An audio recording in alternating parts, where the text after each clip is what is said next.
నమస్తే. నేను మీ నాగచంద్రుడు Sanapala senior advocate. Case మధ్యలో లాయర్ గారిని మార్చుకోవచ్చా? అవును.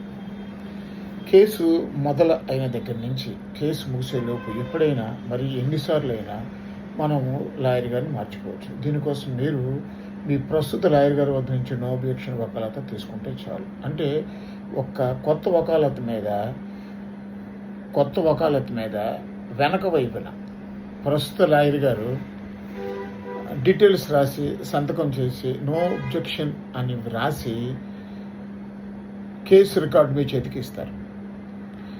ఈ వకాలతు మీ ప్రస్తుత లాయర్ గారికి ఇస్తే దానిని పూర్తి చేసి మీతో సంతకం పెట్టించి కొత్తగా వచ్చే లాయర్ గారు సంతకం చేసి కోర్టులో ఫైల్ చేస్తారు. కాబట్టి లాయర్ మిమ్మల్ని ఎప్పుడైనా ఇబ్బంది పెట్టినా, లాయర్ సరిగ్గా చేయట్లేదని మీకు అనిపించినా ఖచ్చితంగా మీరు కేసు స్టార్ట్ అయిన దగ్గర నుంచి ఎండ్ వరకు ఎన్నిసార్లు అయినా వకాలతో చేంజ్ చేసుకోవచ్చు, ఎన్నిసార్లు అయినా లాయర్ని మార్చుకోవచ్చు. ఇది క్లయింట్స్కి ప్రత్యేకంగా చేసే వీడియో. దయచేసి దీన్ని అందరూ కూడా షేర్ చేసి ప్రతి ఒక్కరికి తెలిసే విధంగా చేయాలని కోరుకుంటూ మీ నాగచంద్రుడు సనపల సీనియర్ న్యాయవాది.